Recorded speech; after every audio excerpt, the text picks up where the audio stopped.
Welcome back to the Earn Your Edge podcast. I'm Corey Lumbert from ALTUS Performance. Thank you very much for joining us again. We have really enjoyed the feedback from our first episode back with Ludwig Oberg. It's great to be back in the swing of these interviews and to be releasing episodes regularly again. If you haven't listened to that first one go back and check it out. We've also heard from a lot of you that you're enjoying the new format with Cam and I sharing our key takeaways at the end. So stay tuned for that debrief after this conversation. But first, we want to introduce our second guest back, and it's another big one. It's one of our favorite guys on tour, Xander Schauffele. This is actually a return for Xander. Hopefully many of you will remember the first time that he was on.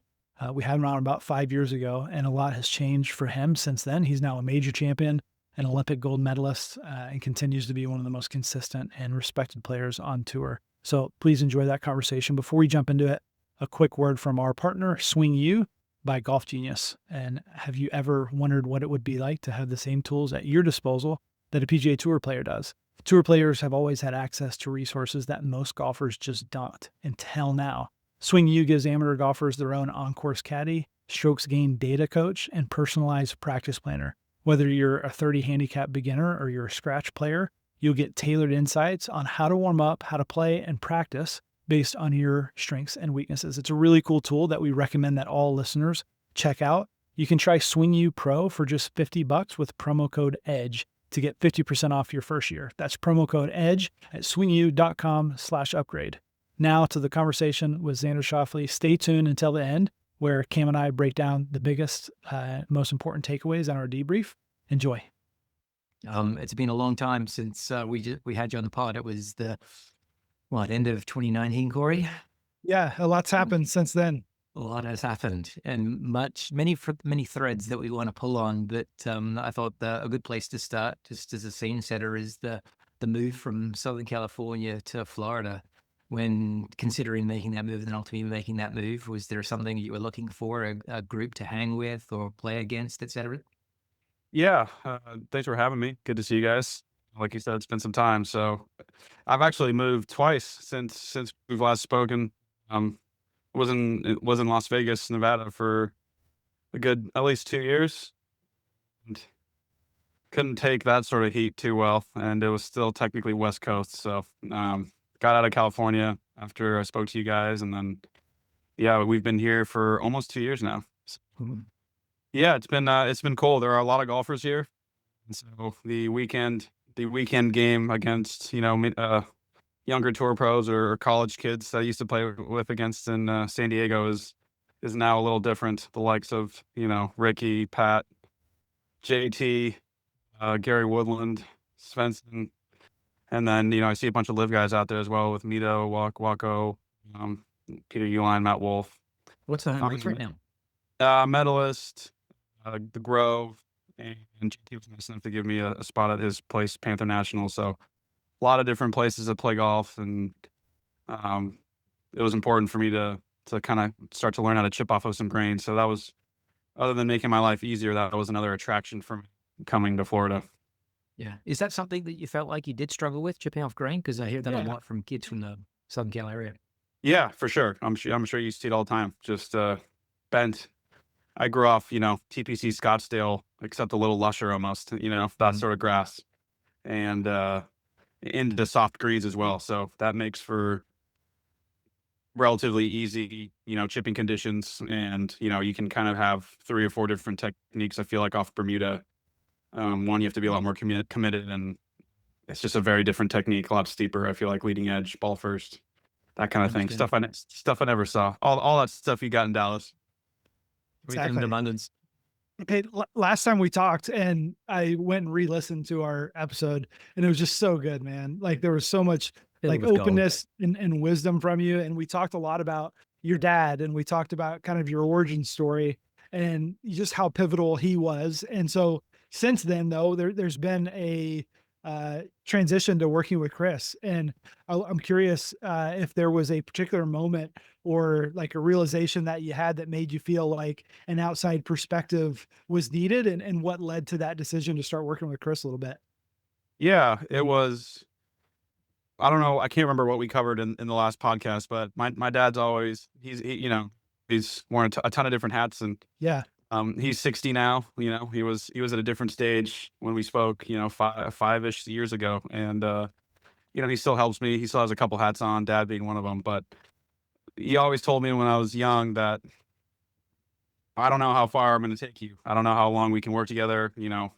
You have certain needs and desires, and if I can't fulfill them, I'd be happy to sort of pass you along to whoever we think is best fit. So Chris was someone my buddy actually sought out in Dallas probably 13 years ago, 12, maybe 11 to 13 years ago. And that was sort of the first time I spoke to him, just because my buddy would be there and we'd FaceTime, and, I kind of said, what's up? And, being sort of a up and coming pro. So that was like the first time I ever got the introduction to him.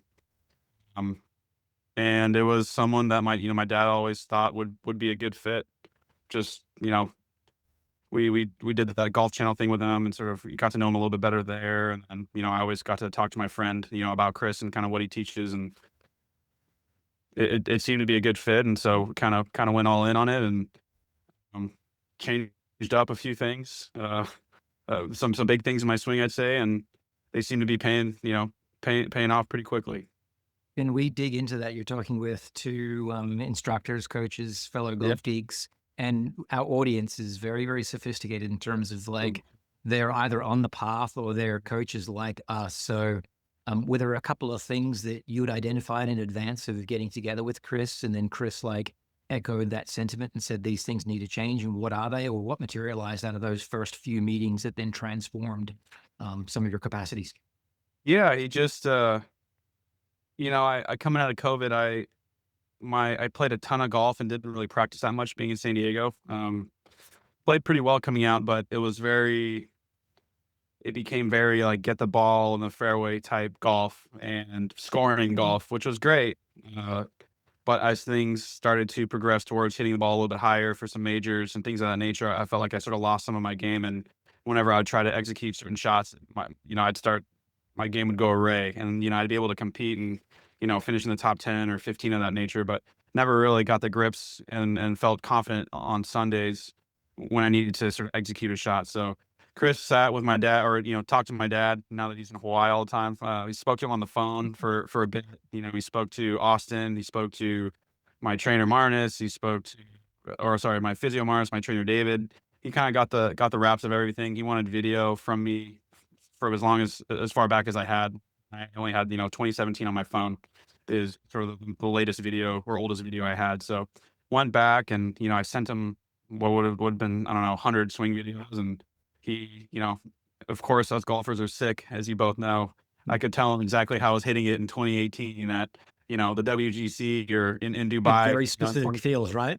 Yeah, exactly. What I was feeling, what I thought. He was just trying to get inside my mind without even asking questions. So went through that whole thing, and then kind of came up with a plan to get me back on track to sort of when I was hitting it really well, I was doing X, and when I wasn't, I was doing Y. And we sort of attacked that. So shoulders got a little bit flat.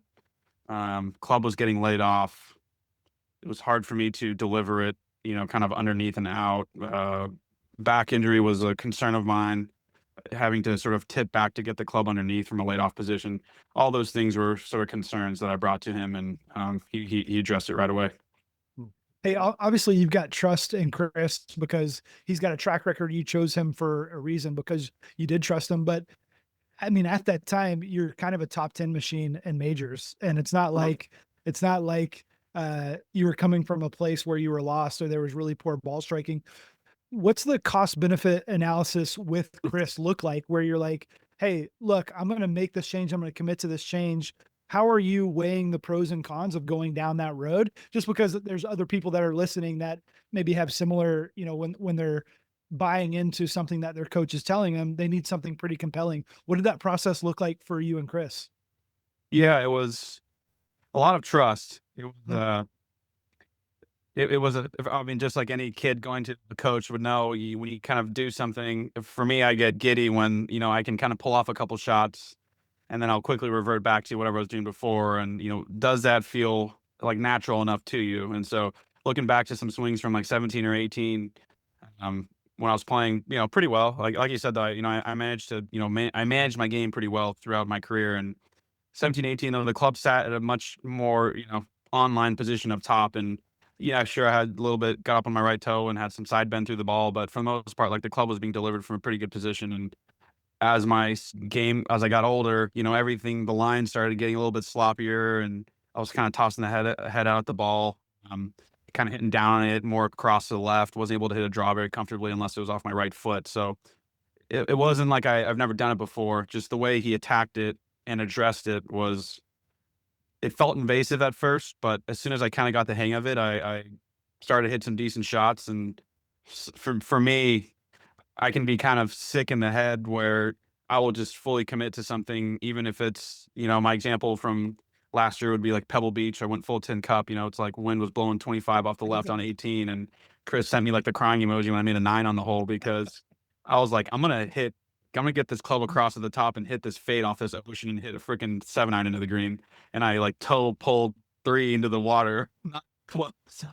And I was like, I'm not leaving this tee box until I pull this shot off. And of course, the tournament got canceled, and I was all sad sitting there, like, I just made a million. Can I just add one thing in there, or ask another thing? Sure. That was something you spoke to in our first conversation, that your dad instilled in you this commitment to see a swing feel through until it reveals the true ball flight. And so maybe that's a cornerstone of who you are. Is there any truth to that? Yeah, I just, that was my reference to being sick in the head. It's, it could pay off at times, but I was very much in that experimental phase, with Chris early on. And, I was like, if I'm going to commit to this, I'm going to go all in, and I'm going to really see if this is going to make a difference. So, I was hitting a bunch of good shots, and I figured this is as tough as it gets. I haven't been able to hit a fade. Typically when the club gets way across, it's like, you're going to try and hit a draw from there. And like, here we go. That's one of the topics I really wanted to talk about. I was eager to get into that because, Rory had made some swing changes this fall, and he talked about how I went into a net and I just hit balls into a net. I like completely removed the immediate like ball flight changes and just worked on the movement. We talked to Ludwig a couple weeks ago. He said something really, really similar. So speaking to our audience, something that will really serve the players that are listening to this conversation, can you speak a little bit to like just the approach that you have of, or are you able to completely remove yourself from those immediate ball flight, like what's happening right away? I think there's this misconception that's like, hey, I did in a lesson, I should be able to do it in a tournament right away. How are you thinking through that in the mindset to approach maybe what could be a little bit more of a long-term process?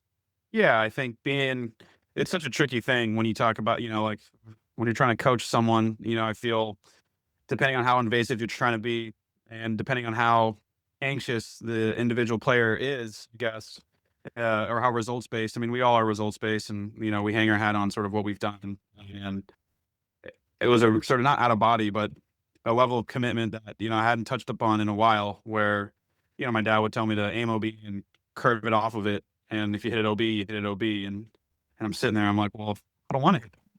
So there's like an interesting realm where you kind of have to sit and really sort of decide what you're going to do before the round even starts for at least, call it 5 to 10 tournaments. And, that could be an entire year if you're a junior or a college player, or, half a season if you're a pro. So I just sort of committed to this. I was doing it well in practice.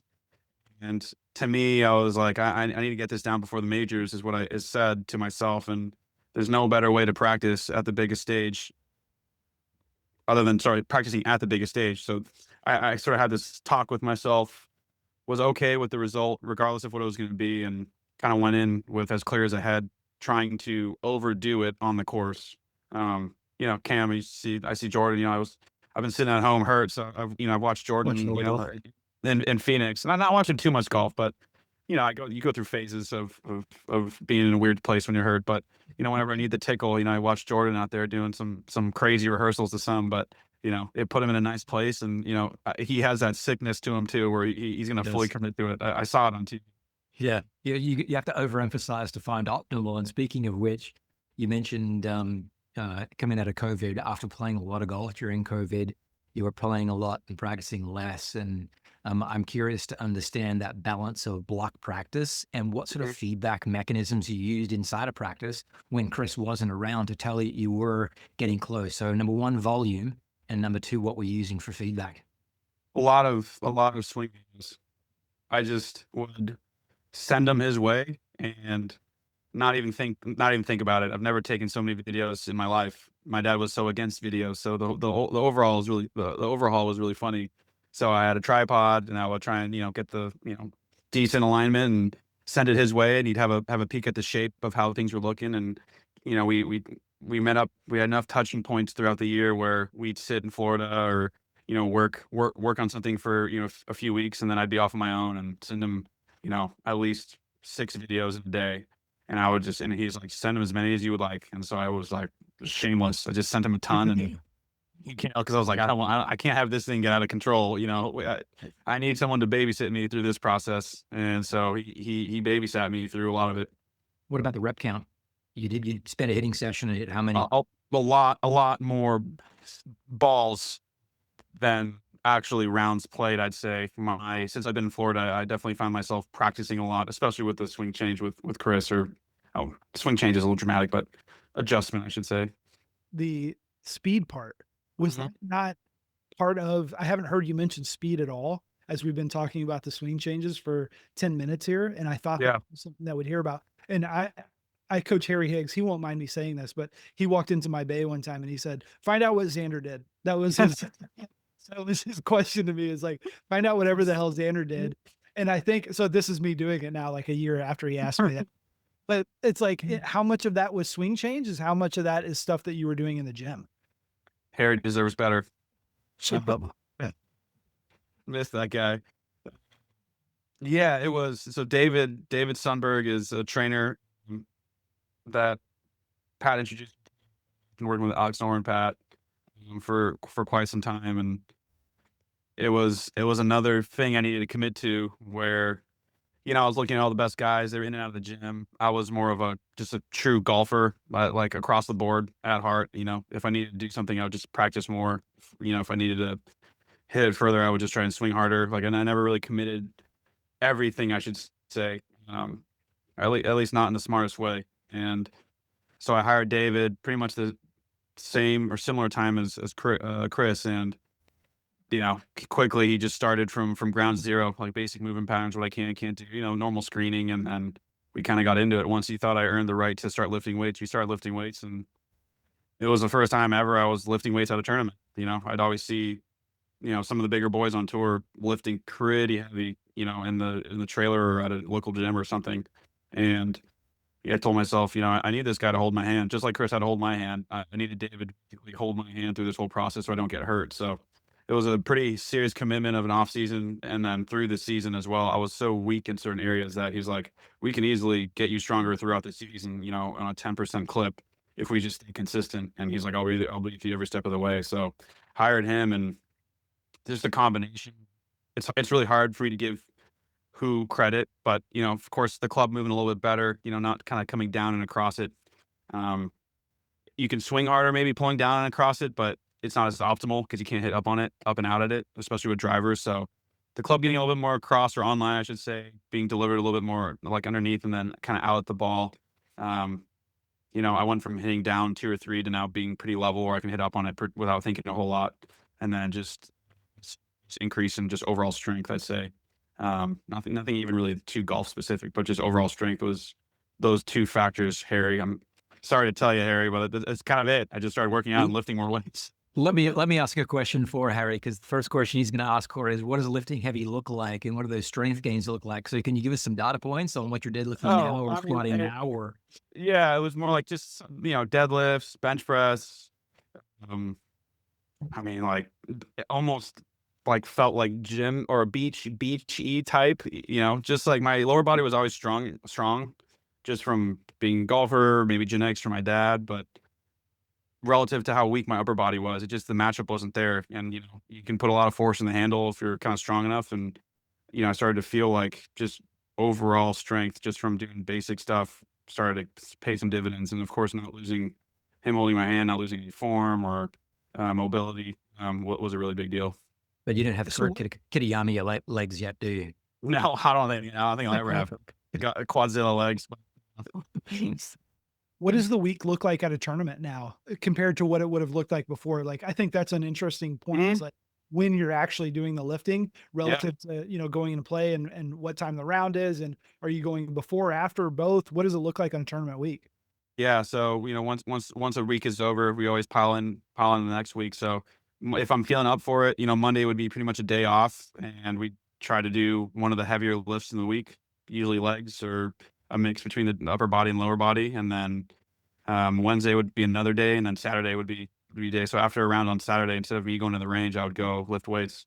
And it would taper off. It wouldn't be a lot heavier than what I've done before. I've never like sat at a tournament bench press. You know what I mean? It's like just something I never even thought of. But and that's not for everyone. For me, it was just I was so just weak. Like it was something that helped me and made me feel strong. So David kind of had to find something that we have in the trailer that we have at home, so we can kind of keep the points similar. If you're doing some crazy stuff on a machine, then you go like to a tournament and you're at like an LA Fitness or a YMCA, and you're like, they don't have that machine here. That's weird. What do I do? We had to, he's really good at what he does and was able to kind of overlap everything smoothly. So we always had the equipment we needed. I want you to be able to brag on yourself and brag on your team. And if we want to move the conversation to the PGA Championship and your first major championship triumph. And there's probably lots that we could unpack and ultimately will. But if you can take us to that 72nd hole, you'd mentioned something in our first podcast, and I wrote it down here, and it stuck with me. Not. If you want to win, you have to do this. Was that going through your head at all for the 71st or 72nd hole? Yeah, for sure. All of my dad's little cues or talks, he was as if he was by my side, kind of not yelling at me, but just reminding me of sort of what needs to be done. He was very, very much with me on Sunday, all of Sunday, I should say. And so there was that element of, well, like, especially when I got to the 18th hole in that bunker and my ball was there, and could have thought all kinds of things. I was just kind of like, all right, well, you always said, got to walk through the fire to get to where you want to be, or if you want to win, like, this is the kind of crap that you got to do, so just deal with it. Right. And so all that stuff was just in my head, and it was very positive. No, at no point was I ever down on anything. I was just like, kind of a dog chasing a stick. There was only one goal in mind. I'm going to get this thing and go. Yeah, and take us back to the start of that day. You sleep well the night before you show up to the golf course. How calm are you? How anxious are you? Was it different in any other way than previous chances? Yeah, it was. Fortunately, I had my wife and my dogs with me, so really, and my uncle's in the house. Austin wasn't there, but my brother was cooking. So as comfortable as an environment as I could have created for myself, I did. And I talked with Maya a little bit at night and had an exchange of texts with my dad, but it was pretty ho-hum. I think we watched an episode. I can't remember what show we were watching, but kind of watched an episode. My wife fell asleep next to me as she always does, the opening credits, and then I was kind of on my own for 45 minutes, and then ended up going to bed. So I really try to get in that routine where there's no reason to treat it any different than you normally would. When you're shooting 65 or a great score, you sort of let it happen, and you get out of your way to let it happen. So why would I? Not everyone is like Tiger that says they're going to do this. Obviously, we all want to do it and believe we can, but for me, I felt just go about your business, see everyone you need to see to warm up, to stretch, to train, and see Chris on the range and do all the putting drills that Kaiser set up for me, and then it's off to the first tee. Hey, you brought up Kaiser there. Is there anything during the round or during that finish that stands out as far as how he supported you, or things that he was telling you or reminding you of to help with some of the self-talk? Because I went back and I looked at the drive that you hit that hangs there, and you're on your feet are in the bunker. You got a hazard. There's a lot of opportunity for your mind to go sideways during that 18th hole. Is there anything that stands out from what Austin was saying to you during that round? He knows. I mean, I've fed Austin to. I think he knows me so well now that I've always told him that I don't need someone to sit there and tell me like it's going to be okay, or tell me to the positive reinforcement. Just really lock into making the correct decision and really think, if I would, he knows me so well now that I think if he were to start giving me like positive words of encouragement, I would be like, "Are you nervous?" It's, um, so he knows, I can deal with a lot of stuff in my own head, and because I am in my own head, just make sure everything else is buttoned up around us. So whether it's like a rule, there's been several times where we're getting a ruling and Austin saw something that I didn't see because I'm trying to accept what's happening in front of me and not thinking of, well, you can drop on the other side of this and get closer and then get relief off of that. And then all of a sudden, you're in short grass, or like you're in, not in knee high rough. So there's been a few times where he's been clutched there, and, he's just locked in. So, we make a good team in that way. Are there anything that stands out? Because you said you try to just go about your business, do your normal thing. Mhm. What are the big parts of the routine? Because we're always kind of trying to coach our players into that really good decision-making process. They don't always have a caddy with them at that Mhm. time, depending on what level they're playing. But as soon as Austin sets that bag down, are there one or two things that you want to make sure that are integral and that are part that you make sure that you don't skip in that routine? Um, I feel like yeah, for example, going back to Japan, yeah, I think when you're playing really well, coming off the season, we were in good form, and then we didn't see each other for a bit, and then we get to Japan this past year. I finished like 45th in the field, and I remember after my first round, I remember talking with him. Well, when things are going so well, you get in this really good flow, and everything's good. You're seeing the lines good. You're hitting it at your targets. It's sort of like Austin and I have such a good relationship. We can almost read each other's minds type deal. And when we got to Japan, I wasn't hitting it as good, and I needed a little bit more of like a reference or cushion on aim because I wasn't hitting it perfect. And we never made that adjustment. We kind of we like walked through as if I was still striping it to a tree at 310 yards out, and et cetera. And so I remember after the round, I was like, we need to talk like a little bit more, like if it's flowing 15 into left to right, like give me like a number or a window and a specific tree so I can paint the picture a little bit better.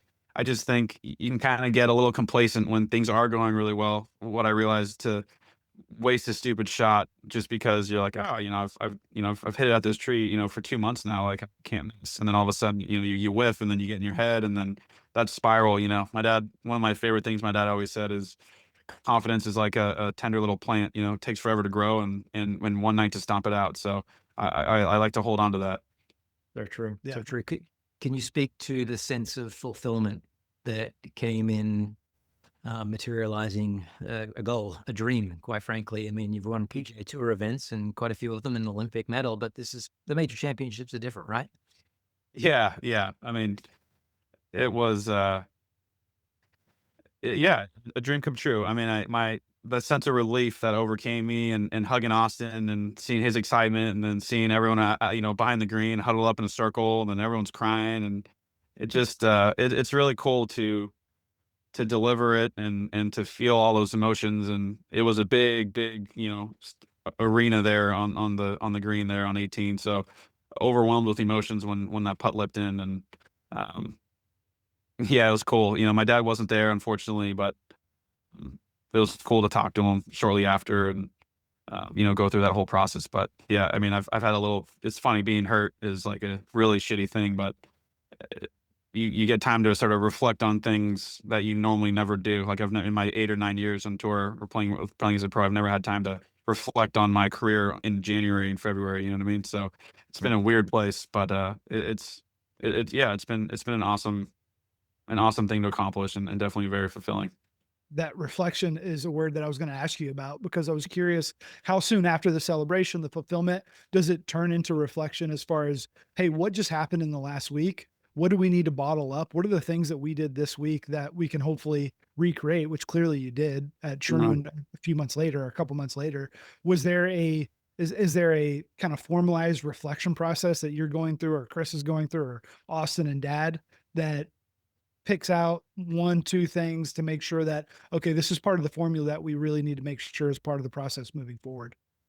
Yeah, I think Quail was sort of where it all clicked for me from a playing standpoint, like competing and trying to win, and being able to hit certain shots. I sort of had a few aha moments out there where I was like, dude, was walking around. I mean, I got smoked by Rory there by whatever 6 or 7 in the end, but there's a few shots in the hunt there where I was like, this is, been a while, or maybe like never. I've never been able to hit that shot in my entire life. So it gave me the world of confidence going into Valhalla to sort of.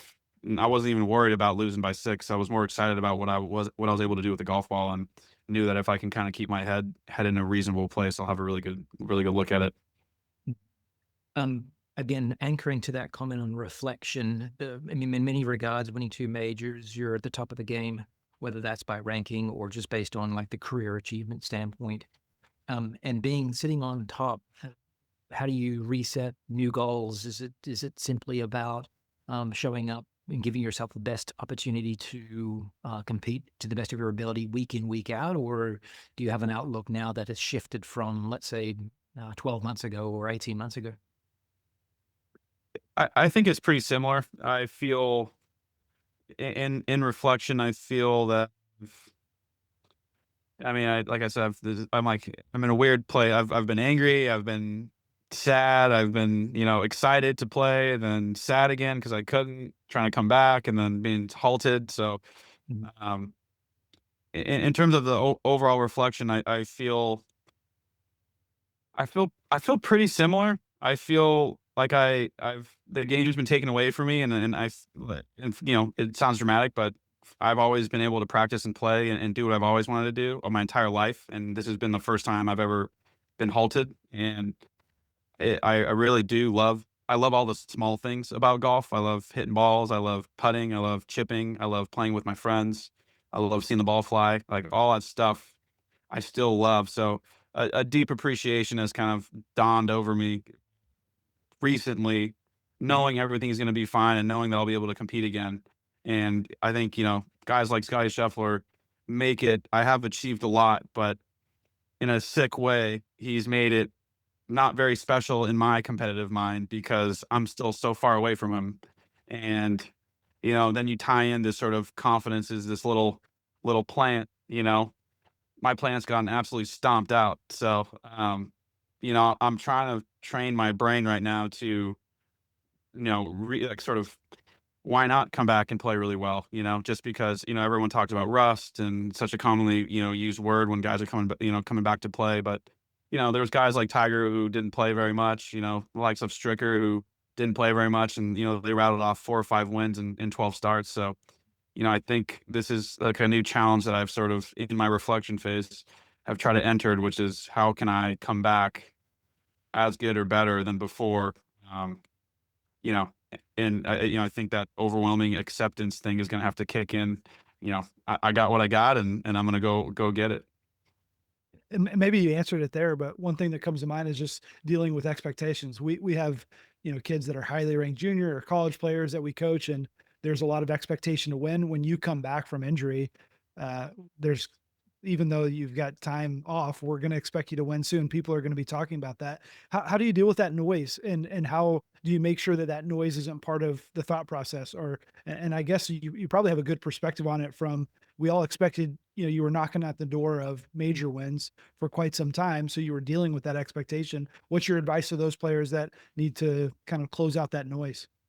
Yeah, I mean, so yeah, the 2 majors and, having a pretty good year, and then so excited to come back into, 2025 and like, I'll like watch what I can do now. And then to just sit at home and watch everyone else has been humbling. So, I think luckily for me, there's no expectation anyone can put on me that's as high as the one I put on myself. So, um, I always expect myself to do crazy things, and if it doesn't happen, it just pushes me to want to work. And the cool thing about sort of taking this step back is, I've been doing it for 9 years, and this sort of fire and this will and want to do it is still there. There's gonna be time, and we might talk in 9 years, and I'll be looking the other direction.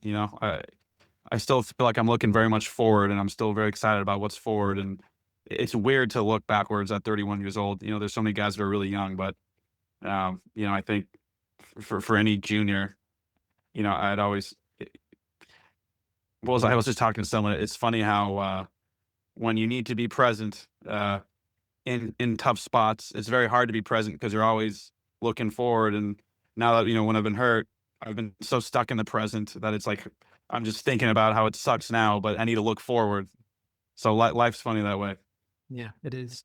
Um, Touching again on expectations, it's one thing to have great expectations of yourself and those around you and your team.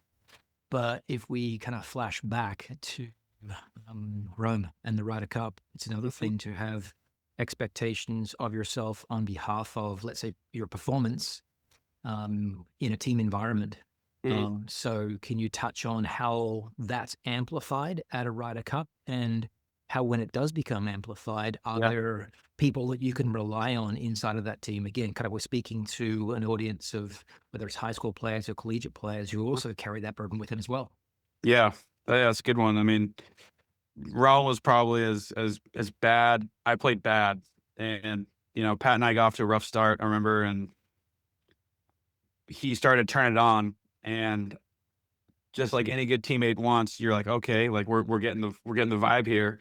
And I just left him. I just left my guy hanging. I missed him. I missed important putts that I normally wouldn't. Like, the first time in a team event where I was whiffing these putts, and I felt, I was so upset after the round. He was really nice, and he came up to me and he gave me a hug and he said, "We're gonna do a lot more of these. So buckle up. Like, it's gonna be fine." In that moment, though, I was devastated. I was very. It was probably the most upset I've been in a really long time, and I haven't really admitted that to anyone. But it's interesting how, when you're in a team environment, letting someone else down is, letting yourself down or playing bad is one thing. And then, when you let your teammates down, especially when the room is close, man, is that another thing? So I think the warmth from the team helps. I think everyone sort of having this an open communication. I think everyone knew that we were all trying. I think if you can hang your hat on, I tried my hardest, and some days it's just I sucked today. Like, I really did, and I'm gonna go to sleep and not think about it, because there's nothing a good night of sleep can't heal, truly, because that's the only way your brain's gonna be fresh to fire and make better decisions the next day. But yeah, it was a quiet night, I can tell you that. I want to hit one more topic before we let you go, Xander. And it's always really good to talk with players like you when we're trying to communicate to players that we coach, like the importance of discipline, the sacrifice, the hard things that you have to do to achieve what you have. It carries a hell of a lot more weight when it comes from you than when it comes from Cameron and I trying to kind of tell these kids Speak for this. yourself. Yeah. Well, so what can you speak a little bit for a junior golfer that's listening? Mhm. What are the hardest parts of being disciplined? What does discipline look like to Xander on the PGA Tour right now? And what parts are you good at on discipline? And are there still parts that you still struggle with? Yeah, uh, to a junior, I mean, I think that was where I struggled the most. Those were the biggest fights I got in with my dad.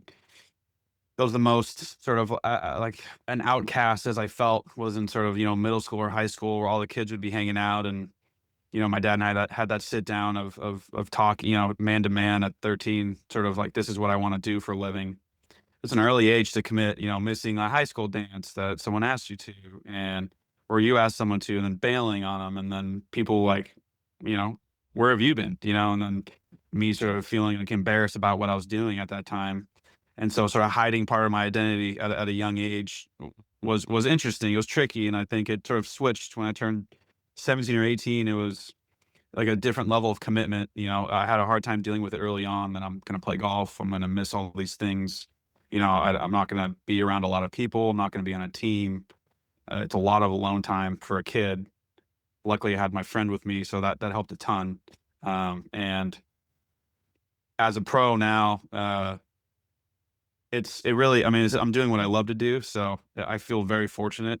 And there's nothing that making sacrifices now as a pro golfer is really easy, because I'm willing to do anything I can to get better, get healthier, hit it further.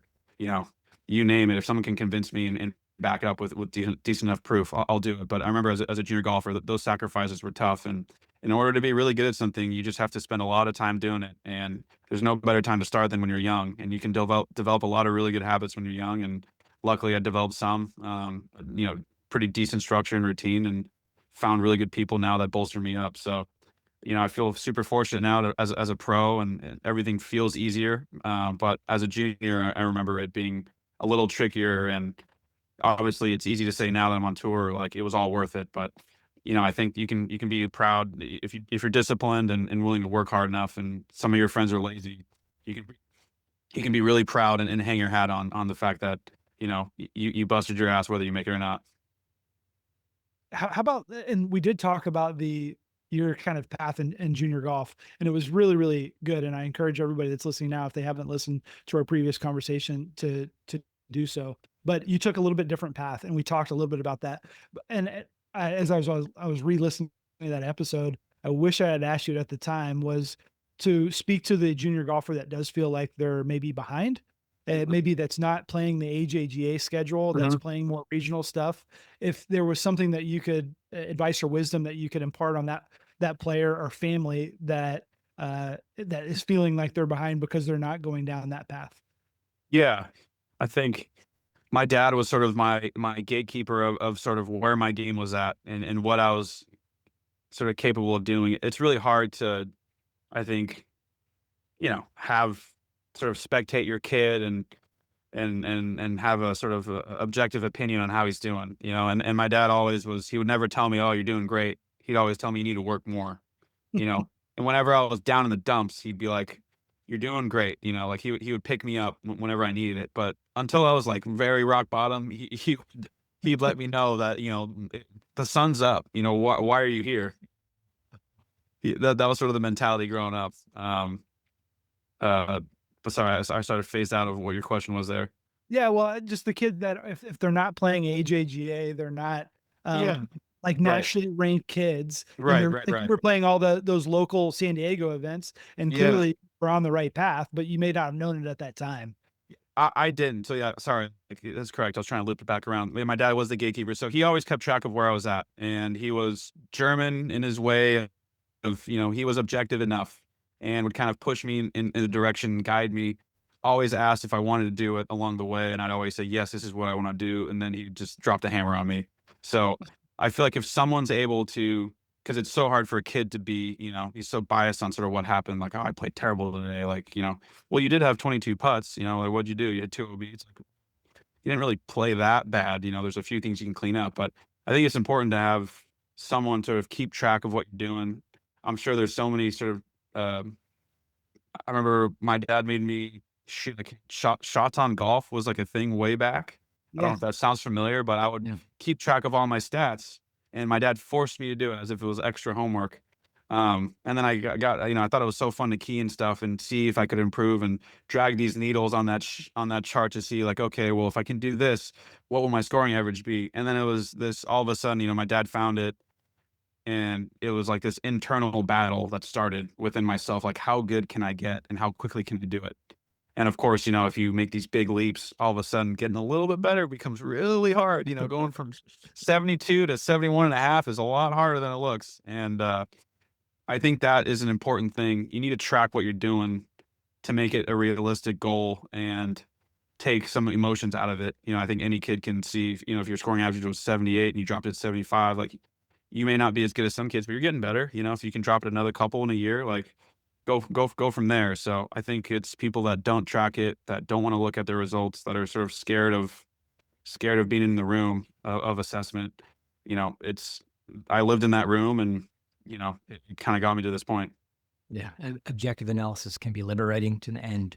In addition to that, running your own race is the message that we try and reinforce for all of those types of players. And your dad certainly did a great job of doing that. My buddy back in Australia, Stewie Leong, who developed that program, will get a kick out of the fact, probably didn't know that you were using it, but no, get a kick out of the fact that you were using it. Such brilliant insights, such great wisdom out of a 31-year-old. You're still young, you're still looking forward, and we're excited to not only see you in future events, but also see you excel time and time again. Thanks for your time. Cam, Corey, thank you guys so much. Xander, thanks, man. Talk soon. Alrighty. Okay, Kim, we're back here for the Xander episode. We're going to break down a few of the things that as we were listening, perked our ears, that we thought were really important, that we want to just highlight and break down for the parents, the players, and the coaches that were listening. And I mentioned parents. The first thing that I wrote down was having a parent as a coach. And Xander is obviously further along in his career when he's making this transition, where the parent is making the transition from coach to maybe a slightly different role. For most players, it happens earlier. We have witnessed a lot of those transitions, haven't we, as we've coached youth players? And so I just wanted to highlight just the thoughtfulness and intentionality that Chris Como and Xander and Xander's dad went through, and Stefan, and making that transition. Can you kind of speak to, I love when you talk about deputizing parents. Can you speak a little bit to why you feel like that was an important part of the conversation that parents should be paying attention to? Yeah, I mean, our role as coaches to players also bleeds into our role in coaching parents, because when we're meeting with a 8-year-old, 6-year-old, or even 15-year-old, how often is a parent in attendance? And that's almost 100% of the time. And there's good reason for that. And the reason for that is we don't have the wisdom that can be earned through being with this person on a very regular basis, multiple hours a day, watching them compete, watching them train, living in the same household, understanding what are the other extracurricular things that they're involved in, and what are the other potential distractions to the path that they are on, that path as it relates to kind of mastery inside of golf.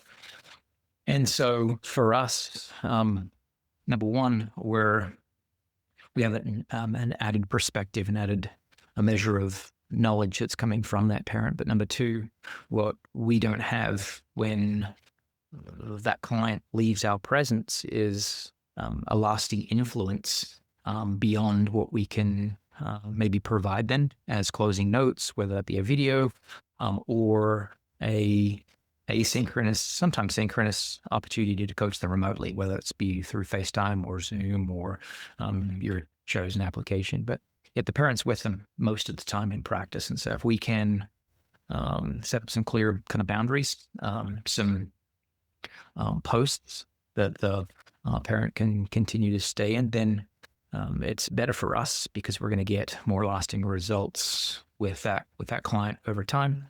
And therefore it's better for the player as well, that they've got that extra set of eyes that's very much informed in terms of what they should be looking for.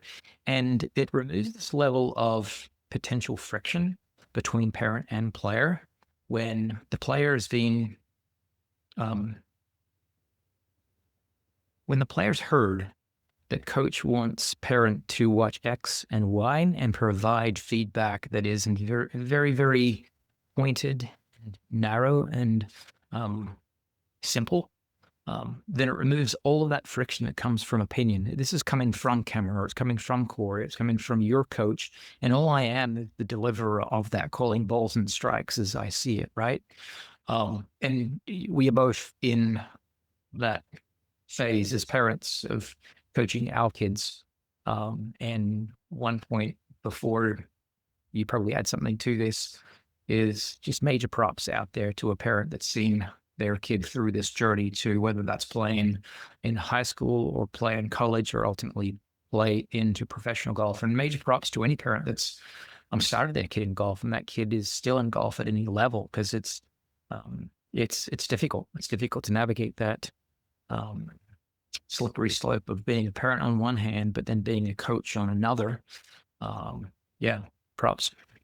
Yeah, and I think you're right. I mean, you bring up the great point of, once you've been on the other side, there's just this unbelievable appreciation for how difficult it is, because you're coming from a place where your job is to provide this wonderful experience for your kid. You want them to do well, and it can be stressful at times. Golf is a hard game, and to watch your kid struggle is difficult. But I think that the lesson that I heard from this transition that Xander explained was that it doesn't have to be this divorce. It's not this breakup. Just because mom or dad is not swing coach doesn't mean that they're not essential to this process. And I think that Xander's a beautiful example of that. I think he relies on his dad for so many things, and just beyond just swing coach. So I think that just having those clearly defined lanes and handling that transition thoughtfully and carefully, I think was a really cool story to hear from Xander. So let's move on to the swing change. So The transition, yeah, exactly. What materialized out of changing coaches? Xander talks about being on Pebble, hitting 3 balls in the water, and feeling sick in the head. Is the comment that he used. Like, he's sticking to this. He's not going to spit the bit. He is not going to say, you know what, that didn't work, I'm going to do something different. And so the big takeaway that I want everyone to hear when they hear that story is that Xander wasn't just blindly following instructions from a coach. He wasn't following the prescription and just, here's what they said I do, so I'm going to do it. I think it's very clear that there's an immense amount of trust that Xander has in Chris Como and what they were working on. But B, and I think most importantly, there's an understanding of the why they were doing it. So there's an ownership of, I know why we are making the changes that we are making. I'm not blindly following instructions. I have a real understanding of what this is. And so it's a lot easier to hit that 3rd ball in the Pacific at Pebble, knowing that, hey, this is part of the process. I understand what's going on. I might even understand why that miss is happening. And so I can kind of stick to this change. If everyone listening had the same amount of steadfast belief in what they were doing and stuck to it, then golf would be a lot easier for a lot of people. Get somewhere, wouldn't they? Yeah, exactly. Rather than that cycle of, that didn't work, I'm going to try this. No, that didn't work. I didn't stick with this long enough to get good at it. So now I'll try this. And golf is really hard when that's the way we're approaching improvement or technical change, right? Yeah, for sure. We oftentimes talk about, let's get off the carousel. Let's not ride this swing for a short period of time and then look to the right or to the left and someone else is doing something down the range, or you see someone else having success with another coach or another strength and conditioning individual, and decide to go in a different direction. And that would be one point. But going back to something that you'd said on the front end of understanding why, is that conversation that Xander, Stefan, his dad, and his entire team had with Chris, and that's that cost benefit analysis. Believe it when I say that there are costs to change, and you need to have that wise and responsible conversation with the people that are advising you, no matter whether you're 26 to 30 years old competing for major championships, or whether you're 15 years old and you're wanting to do well in the high school events that you're playing in. And then even before that, Xander talked about what happened pre-COVID, and that was a lot of playing of golf. And one other point that I wanted to make, as we're talking about this change that he and Chris implemented, was that when you play a lot of golf, it's very easy for creep to happen. So if we can think about your optimal swing corridor or corridors being the place that you want to always show up and play within. Well, the more golf you play in the varied conditions and the varied lies and circumstances you face yourself in, there's always going to be creep away from that midline, right? And Xander described creeping far enough away from that midline that he had to learn, which is a great thing to be able to learn to get the job done. Golf for the most optimal score on that given day, but there were certain shots that he formerly could hit that he could no longer hit because of this creep. And that was one of the reasons why he and Chris and his team decided to make this change. So I think it's super important that we recognize that giving yourself these opportunities to reflect on, what is it that I move like, how my swing needs to function when I'm performing well, and keep it within those relatively tight boundaries, and also giving yourself those windows of opportunity to move through that early difficulty of change. Because whilst Xander talks about being sick in the head and hitting those 3 shots in the Pacific, and you'll see, as Xander brought up, Jordan making those very exaggerated rehearsals, or Alex Miller, or any player making any type of rehearsal, it's designed to implement a feel, so that feel turns into a change in their action, a change in their swing, so they can get better. But I've heard it countless times said that it's a horrible thing to have to do that while you're trying to compete, particularly at the world-class level. And so if you can give yourself these breaks from competition to get this in, then the fragility that comes with like psychological scars is likely, I don't want to say eliminated, but certainly lessened, right? Because Xander's now going to step up the next time he plays 18 at Pebble Beach and hopefully have some amnesia to those results. But if you get the learning done outside of competition, then it's a whole lot easier to not have to have that amnesia post-fact. Yeah, beautiful, man. I love that. Let's move on. Our next topic that I wrote down was on the topic of speed, which is one I was pretty eager to hear Xander talk We both about. knew some. Yeah, right. And we did, and we were curious. And unfortunately, as I think the listener will have a similar experience, there wasn't a magic pill. There wasn't this hack that said, "Oh my gosh, this is where Xander got speed." And I think that that's the takeaway, is that yes, there are speed tools, there's overspeed tools, and there's different things that you can do in your swing, but what it comes down to is the consistency of strength training and heavy lifting and doing that often. And I think we kind of knew that that was the answer already, but it's nice to hear that validated a little bit. Can you speak a little bit to kind of what you see in players that are trying to get faster, and maybe the roads that they go down that you think are not the quickest way or the best way to those speed gains? You don't think speed as an objective has been criminalized for decades now? Players try to get better and they play worse because of it. And I don't think that's entirely true. And I don't think there's a direct line of causality ever in that type of situations. That's the first statement I would make. And then secondarily, I do agree, and I would underscore that anything you want is on the other side of work, right? And if the work is the thing that we're avoiding doing, then you can really forget about the results becoming better, and you can forget about the results becoming significantly better. So there are marginal gains to be found for most every player if we can trace the components of speed, whether that's the total distance of the backswing that gives you a greater range through which you can accelerate, the immediate impulse out of transition that is the buildup of your body segments to produce acceleration when the hand is above your head and gets to, call it 25 miles an hour, hopefully, or even greater in terms of grip speed in the middle of the downswing, right? So we can trace the elements that contribute to clubhead speed, and there are marginal gains likely within all of those elements and more. But I would liken those marginal gains to being able to drive a Kia, a four-cylinder car, faster. Yeah, you can drive it faster, but in order to create gains that are substantial, there's likely a much more well thought out approach to take that involves strength and conditioning, like Xander did, like every player on the PGA and LPGA tour is doing over the last 10, 12, 15 years, 20 years. So there's that side of it. And then there's having a plan that's specific to you rather than just willy-nilly picking and choosing what you might have seen on Instagram or seen in the latest YouTube episode from your favorite YouTube golfer, right? So you've got to consult with the brains trust. And that was littered through Xander's conversation, that he has a brain trust of some of the smartest people in the world doing this.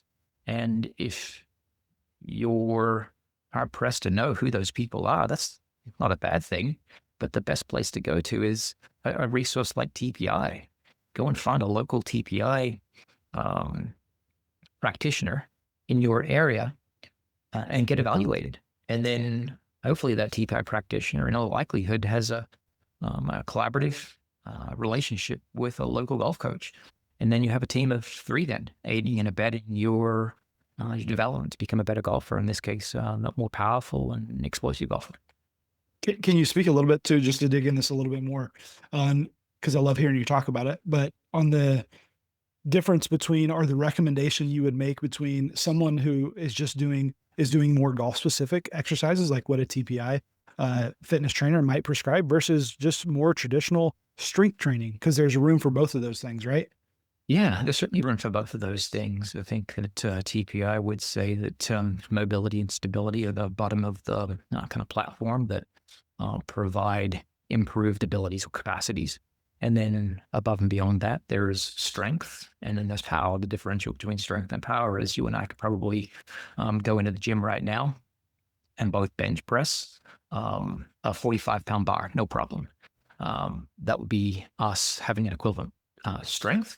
But then power is how quickly you can lift that bar through a range of motion, right? You probably lift that bar through a range of motion that's equivalent, we'll call it 2 foot of travel, faster than I can do it. So therefore, that would define you as a more powerful person doing that. I like this analogy. Keep going. Yeah, exactly. Yeah, say more. But then there is certain aspects within the continuum of developing strength that would be building increases in muscle size.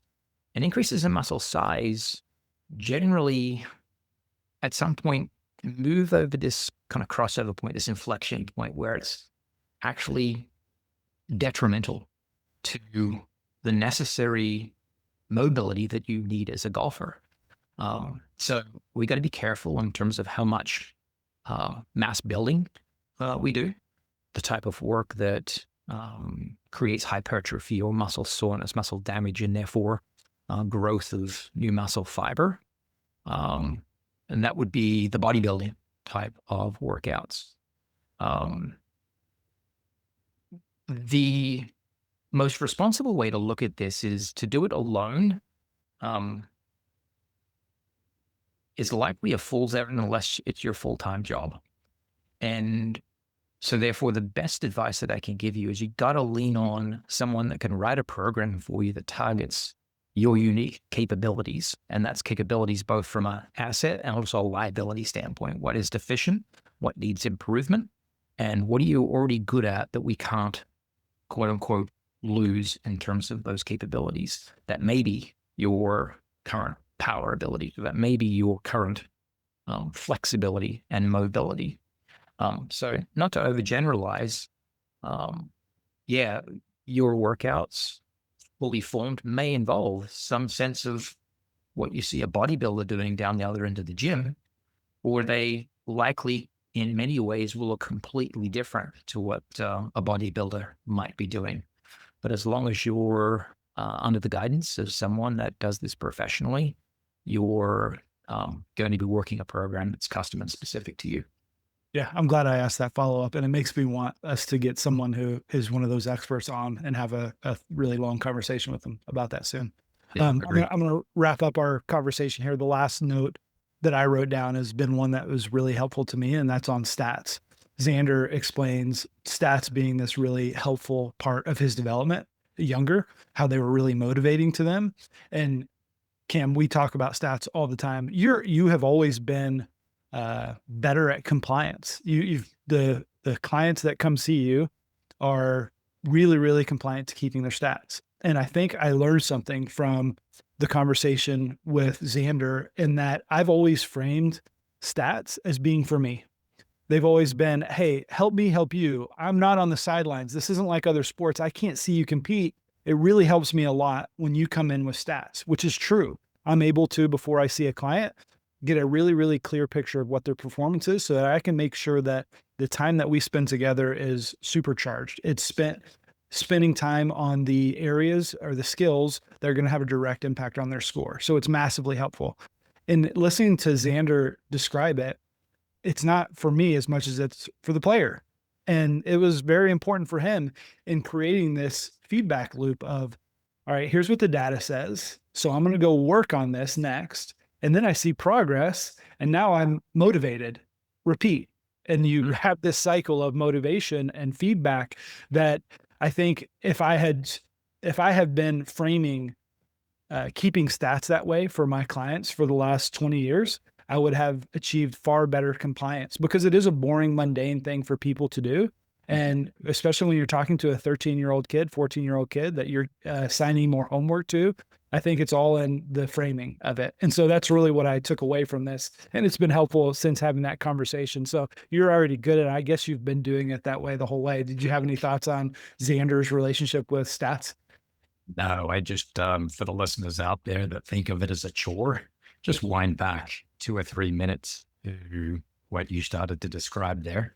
And so eloquently described, and wind back into the episode where Xander talks about it. And that should serve as good rationale to the commitment to do that for yourself as a player.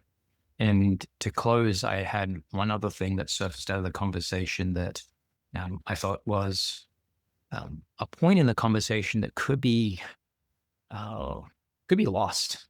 And I think it's super important that, particularly for any player that is on the path, you may be 40 years old and playing mid-amateur golf, or you may be 50, 55 years old playing senior amateur golf competitively, or you may be 10 years old on the path towards high performance, elite type of golf.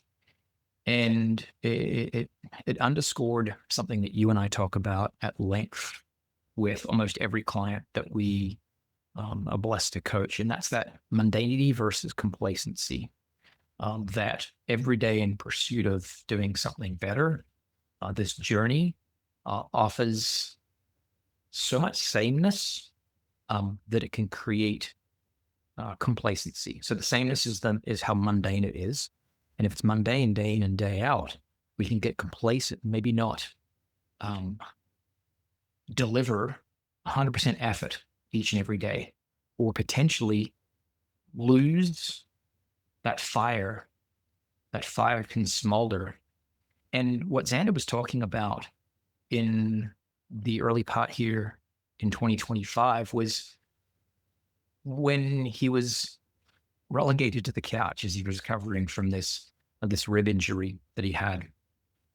He realized the deep appreciation, the joy, the love he has of the little things in golf, of the ball contact, of the ball flight, of the hours that he has to practice in order to continue to be one of the best players in the world.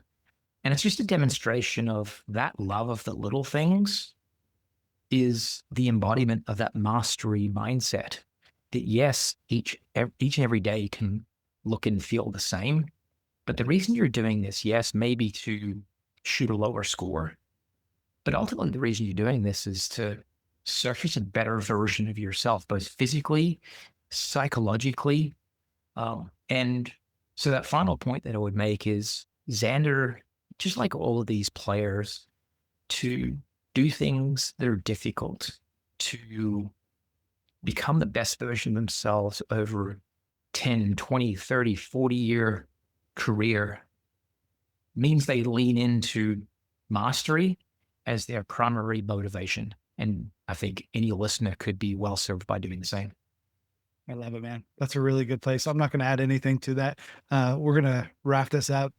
I'm really thankful and my gratitude that Xander joined us and shared all that with us.